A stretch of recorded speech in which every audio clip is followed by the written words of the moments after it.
fellow travelers, and welcome to the Versus Stars podcast. All my loyal listeners, thank you for your continued support. And remember, click the subscribe button, everybody. This is a special episode because aboard the mothership is Denim Richards. You know him as Colby Mayfield on Yellowstone. Come aboard as we go traversing the stars. Hello, Mr. Richards. Thank you so much for coming to the Versus Stars podcast. Thanks for having me. Super excited to have this conversation. It's an honor to speak with you, sir. Yellowstone is a fantastic show. Thank you. I appreciate it. We're having a good run right now.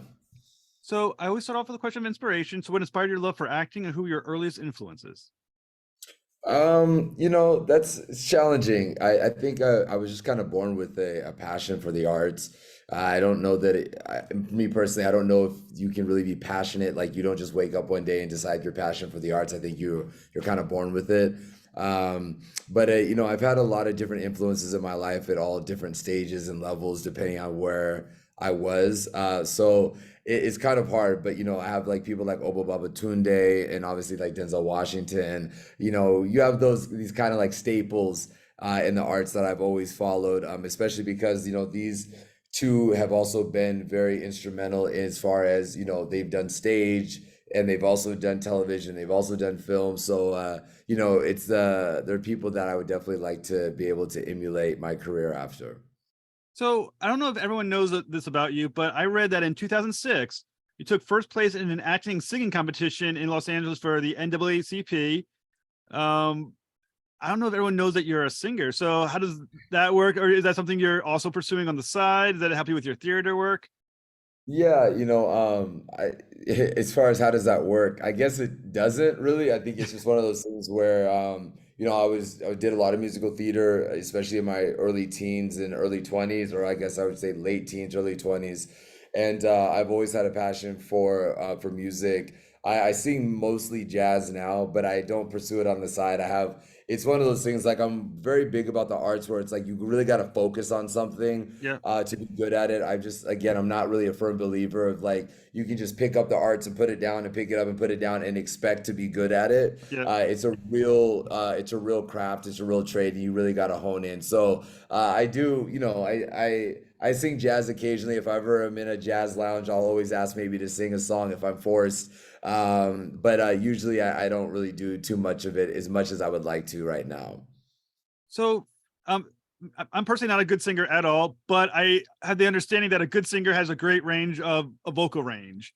Now, how does that transfer potentially to being a good actor? Does that help you acquire voice talents that you're using as a performer? I think the great thing about music is it teaches you a lot about like diction and enunciation, obviously, right, which is diction, and then obviously your voice intonations. Sometimes my voice kind of sits very low naturally, and so when I'm talking and things of that nature, I have to bring it up a little bit. Otherwise, no one would ever be able to hear me. And so when I'm on camera, I'll usually probably bring it up even more because otherwise I sound who is it like Eeyore in Winnie the Pooh? He's like very, very like sad and depressed. And it's funny because I'll get a phone call at 1:30, right? And I'll be in the middle of my day and I'll just pick up the phone like hello, and they're like, oh my gosh, I'm so sorry I woke you. And I'm like, didn't wake me up at 1:30 though. I'd like, but so because of that, so the music has kind of helped me kind of change different levels and octaves in my voice, but it's really helped me to enunciate more. I used to be very, very lazy on my diction, so I think that the music has helped me kind of get past that. So from the acting side, where did you go to hone the acting skills that you have? I went to the stage. The stage has been my tutor, my mentor. I love being on stage. Doing a lot of musical theater. When a lot of my friends were going off to like university, Carnegie Mellon, NYU, Berkeley, I was doing community theater. And then, once I got into community theater and then I started making a little bit of money from theater, a little bit of money, a very, very infinitesimal amount of money.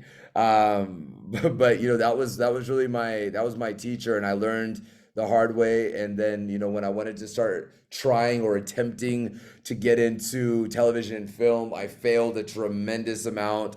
It was years and years of just not being able to put it together because, television and film is not the same as stage. And that took me a while to put it together, but I'm happy for the road that I took because I think I have a much greater appreciation for where I am now, in my life so far. So you're training basically as you're going on as a community theater, you're basically self-evaluating yourself. So Mm. how did you determine a good performance from yourself versus one that you thought maybe I need to work on this or that? Yes, it's interesting. So this is one of the first times that I think I've ever been asked this question, but which is a great question. It's interesting. So I was doing this show called Les Miserables, and I was playing the character Javert. And Javert in the thing, he plays like the police officer that's going to catch this guy that ends up becoming a mayor. Anyways, so through the whole show of Les Mis, there's like I think it goes like 40 or 50 years, right, from the beginning to the end. And I remember when I was doing the show, I was so confident that what I was doing was so great, right? And I remember it was the day of our first performance, and my director was like, "Oh, what are you gonna do after this?" I was like, "I don't know, maybe I'll go do a show in Vegas or whatever." And I was just like very big-headed and arrogant. And he was like, "So where's the character development?" And I was like, "Huh?" And he was like, "Well, you're the same character from the beginning to the end." And he was like, "So there's no development." And I remember it like really hit me for the rest of the time where I was like, dang, like you got to be able to do more than just sing the songs, be in the wardrobe. You have to live that slice that the character's living. And so I think that I just started to really look back on some of the performances or evaluate whenever they would be in recording and be like, do I believe it or do I see Denim?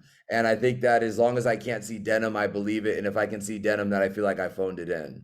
Mm. So, I mean, obviously it's working for you because you play Colby Mayfield in Yellowstone. Now, when you're taking a character like Colby Mayfield, and as you mentioned, character development, how are you determining an arc of a character when you don't necessarily know the direction this character is going to go over a full season, second season, and now I think it's up to the fifth season? Yeah. Yeah, great question. I think that the whole point is, I try to get away from terms like that, right? It's like, what is your character's character arc, or what is this, what is that? Because you're playing a human being and you're living a slice of that person's life. And I think that when you're trying to, if you're looking at it practically, if I was to ask you, okay, today, what is your character arc going to be for the day? You don't know. It depends on what your day is going to be. You may Mm. not have any character arc today, but you're still living all these different emotions and feelings and all these other things. You just may not have that boom big moment. So I think that that's something that I try to incorporate in a lot of the arts, is not trying to like piecemeal when there's a character arc, but just really experiencing when he's going through something, he's really going through something, and just living it as true and authentic as I possibly can, and just, letting everything else fall by the wayside. So, how much of Mayfield's future was revealed to you, or how much was his past revealed to you when you earned the role? None of it. There's no. I think maybe the only thing that Taylor ever said was, he'll be around. And I was like, okay, this is great, because as an artist, you just don't want to die. And for Yellowstone specifically, like not being taken to the train station is a major plus. So, it's just one of those things where he allows you to kind of to fill it in and to build the backstory. And the one great thing I really have admired about Taylor, especially since the last 6 years that I've gotten opportunities to know him, is that the people that he gets to be a part of Yellowstone, he doesn't have to baby them. Mm. He trusts them, he trusts his intuition, he knows his writing, and he gets the right people and he empowers them to build out these characters. And so when you've done that and you've been given the opportunity to kind of really live the life and kind of build up your own thing and see how that fits into the world, it's really pretty magical. So, when you're in this huge cast, like Yellowstone has a massively, and I mean it's a great cast and it's a massive cast. So, how do you find your moment within this basic ensemble piece? That I mean, is it to go to spotlight your stuff, or do you kind of have to like just make sure you're just kind of fitting in? No, I think you just like, again, I know I keep saying this. You just live the life, right? Like you don't. It's not about a show of like the show is not about trying to stick out. It's not about like trying to have your boom moment, your aha moment. It's about just being real. And I think that one of the great things about the show is, yes, you have kind of the what would I say, the awe-inspiring moments that the Rip character gets to go through, the Kevin, where you're taking people to the train stations with little to no consequence in the world, right? But everything else, especially with the bunkhouse, it's very real, right? Like there's real cowboys that are out there every single day that get up at 5 o'clock in the morning, drink a cup of coffee, put on chaps one leg at a time, put a cowboy hat on, put a coat on, and they're out in the field. And that's what we're really trying to capture. And I think that we've been very blessed to be given the opportunity to do this. But I don't think that you ever are trying to be like, I'm going to try to steal this scene. Everything is about just service the story. And I do think that there's a big audience that they really appreciate that, being able to see themselves in some of the characters that we're doing because they live it every single day. Now, the great thing about Yellowstone, watching it, is that it feels genuine. Like, if I mean, you're watching a TV show because it's the screen, but you part of you're thinking to yourself, these are actual cowboys, because it feels so real. So, what training did you go through to make it look so seamless in your performance? Well, I appreciate that. Anytime that somebody says us actors playing cowboys is seamless. But it's great. We do a cowboy camp every year where we get together with Taylor, at his ranch, and he has the best wranglers and the best trainers in the world that are there to literally guide and protect us from ourselves, but to also empower us. And over the past 5 years, I think the training has gotten more and more intense, which is great for us because everybody on this cast is extremely competitive. And so that's really, really fun, because it's kind of like, training camp for football or basketball or what have you. And so we get an opportunity to kind of get there, work all the kinks out. Some of us don't ride all the time when the show is over. So it's always nice to be able to come back and kind of get our bearings. And so, yeah, so we usually do that. And then, during the time when we're filming, there's always an opportunity to get in an arena and ride, just, even though we may not have a scene where we're on a horse. So, I mean, like I said, the cast is amazing. Two of the actors is Kevin Costner and Wes Brantley.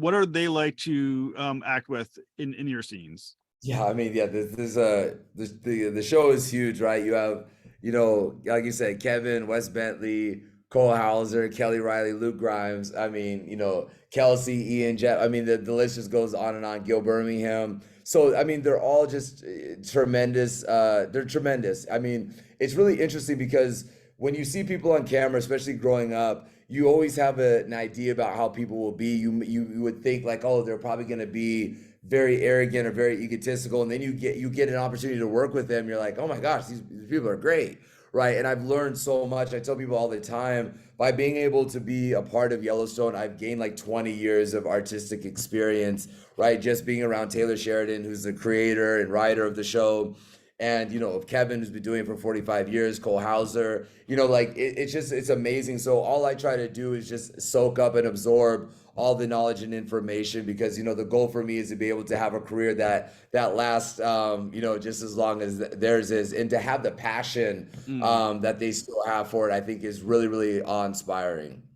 So, when you're thinking about your character of Colby, in your opinion, does he work for Dutton? Because, or do you feel like he works for the fellow ranch hands that he builds a relation that has relationship with?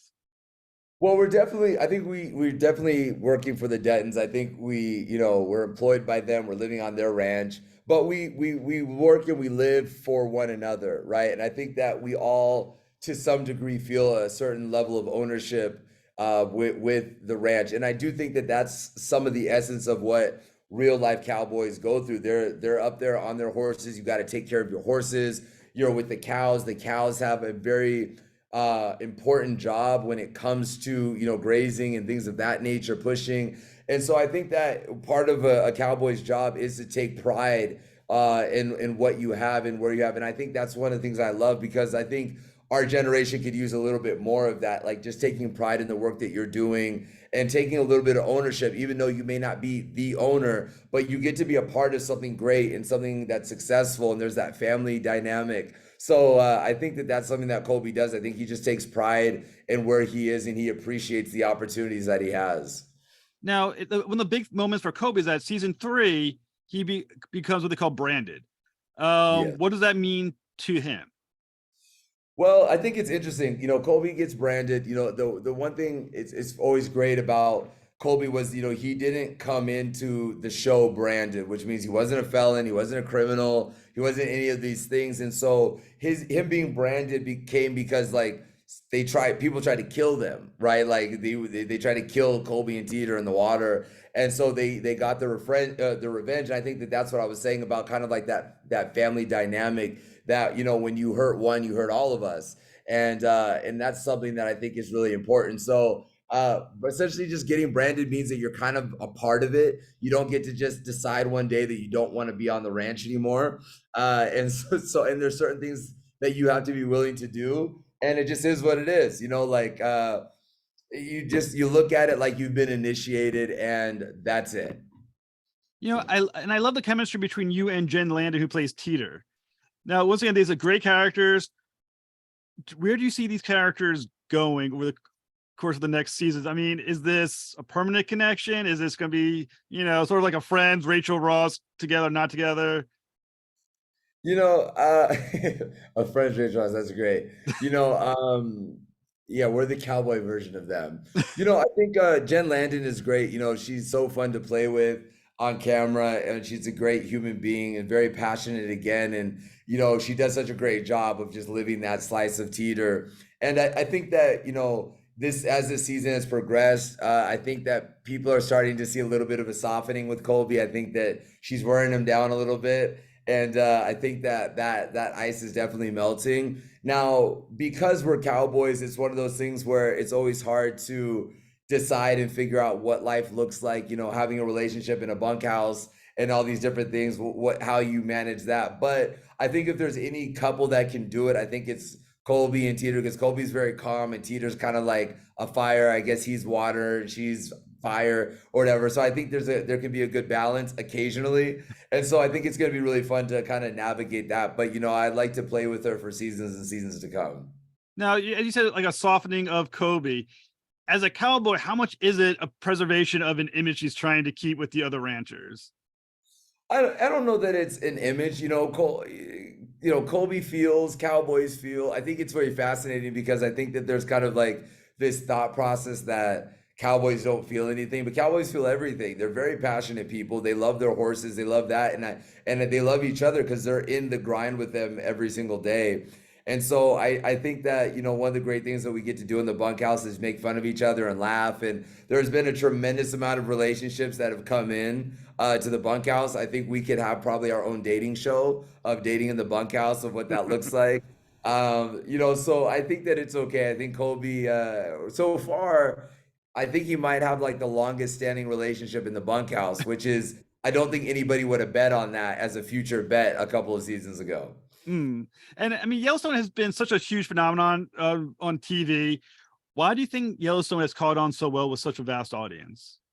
It's a great question. I think it services all different demographics. I think that there's that very like the kind of the coastal regions that are like some upscale type of things, as far as like the helicopters and the private planes and market equity, stock market, and all these other things. And then there's like the middle of versions where it's like family and the complications of what family is and the dynamics of how tedious family can be. And then there's the other side of it, which is like just the get up and go type of people, no excuses. Like we said, put a chaps one leg in at a time, go do the cattle, go do that, right? So I think that there's just, Taylor has found a way to service so many different sectors of the American economy and a broad economy now, as we've launched into all these different markets December 8th. So I think that that's one of the things. He just gives something for everybody. And I think because we're like one of the only shows on television that doesn't use like CG, we're really riding horses. The cows are really out there when it's raining. We're in water. So I think that there's so much of the elements that kind of draw you in. We're not sitting around on sound stages all day. You really get that vast landscape of Montana. So I think that that also helps kind of bring in that viewership. And plus, I mean, the quality of what they shoot, these are like mini movies every episode. And I think something else that listeners may not know about you is that not only are you a great actor, but you're also write and direct, such as films like The Zoo. So are you diving deeper into the world of writing and directing in the future? Yes, I think it's something that I'm definitely taking seriously. As I was telling you in the beginning of the conversations, because I don't want anyone to think I'm a hypocrite. Where I was talking about, when you have an art form, I feel like you gotta stick at it until you start to see some rewards from it. And so for the act, I've always had a passion for the thought process of directing. I want to be very clear about that. I don't think anybody just wakes up and says, I want to be a director. But I've always been very fascinated about the things that go behind the camera and the responsibility that a director has. And so I have a much greater respect for directors, because if the first one's there, last one's to leave. When us as actors get to go home and hang out and do whatever we want, they're prepping for the next day. They're the last Mm. ones there. So it's a tremendous job, but it's something that I definitely, as life and time goes on, something that I really want to take some time to actually focus more on. Now, also, last, are you still a part of the Youth Empowering Success Foundation? And Yeah, when you tell a bit about that? yeah. So my Youth Empowering Success has formed into a new one called Safe Stage. And but what it is about giving like underprivileged youth an opportunity to express their feelings through the arts. It's really about allowing this youth to know that they are being heard and that they don't have to feel like they have to act out and for attention. I think that in a lot of underserved and underprivileged communities, I think those kids oftentimes get overlooked because they're kind of thrown away, and then they go and they do certain things, and it makes them. And we look at them like, oh, criminals or this. And a lot of them are really just trying to get some type of attention because they never got it before. And so, Youth Empowering Success is something that we created to give the youth of tomorrow a bigger and better voice that lets them know that they're being seen. And not only are they being seen, but we're creating actionable items for them to get excited about the future. I think that's absolutely amazing. For my day job, I teach at a school for kids who are dealing with drug and alcohol abuse as their teacher for them. I think that's so amazing. So for the listeners, how can they help you, help the foundation, help the kids that you're working with? Honestly, for me, the best way, I tell people this all the time. I would love to be able to, go into these different communities, like you're saying, like even for yours, because Youth Empower and Success, it's not just a one little location in Los Angeles or in California, right? Like we have to start empowering everybody else to kind of get more involved. So I mean, people can always reach out to me on my social media, which is just at Denim Richards. It's on Instagram and Twitter. You can DM me. But we don't. My organization, like, I don't have it opened up for like donations or anything of that nature. Because I'm very big on like wanting the message to just get out there Mm. and to really start to pay more attention to our youth and not look at them, especially the ones that are in underserved and underprivileged communities, because it's not a child's fault that they're born. They didn't ask for it. They just deal with the best hand that they've been given, and a lot of our youth have been just dealt a really bad hand, and they're trying to learn how to cope. And it's really hard. Life is hard for an adult that's successful and everything is going well. What more than for a child that hasn't had the opportunity to even experience the things that they don't even know that they don't know? And like I said, I think it's fantastic, and it's one thing great for the kids that you're working with. Now, how does it also benefit the larger society to have these kids finding something to work towards? Well, the reality of it is corny as it sounds, like the youth are the adults of tomorrow, right? So, at a certain point, you have to empower them depending on whatever version of the future you want. And so for me, my principles and my morals, I try to share with the youth. And if they accept it or they don't accept it. But the reality of it is, if you're going to have children, these are the children that they are going to be in the world with. And Mm. so, to a smaller degree, instead of it trying to be like, oh, we got to conquer the whole world, we got to get everybody to do this, it's just in your areas, in your tranches of life, to really start to look at these children as somebody that has a future. Because, the reality of it is, it's the same way with production. You may be talking to like a production assistant, right, who many would view as like the lowest on the totem pole. But you may look up in 5 years and walk into a room and they could be an executive, Mm. because of just the way that their course of life has taken them. And because you treated them badly, now all of a sudden you're going to them asking them for a job. So I try to implement that same principle with children and with youth, where I'm looking at and seeing the value, showing them that they have value. And I think that for me personally, it means a lot to know that there's people that are waiting on you and hoping for you to be successful. Like there's something about that, as I'm sure when you're going into your rooms, that when you look at a child and say like, hey, you're important, you're valued, and you're heard, there's something that it does for them that gives them that responsibility. And so for us as adults that are in any type of leadership position, any type of influential position, whatever the heck being an influencer even means, I don't think that we even know, we just say it. I think that we owe this youth of tomorrow an opportunity to be seen and to be heard. Like I said, I think that's absolutely awesome. So, Mr. Richards, what's next for you? Yeah, man.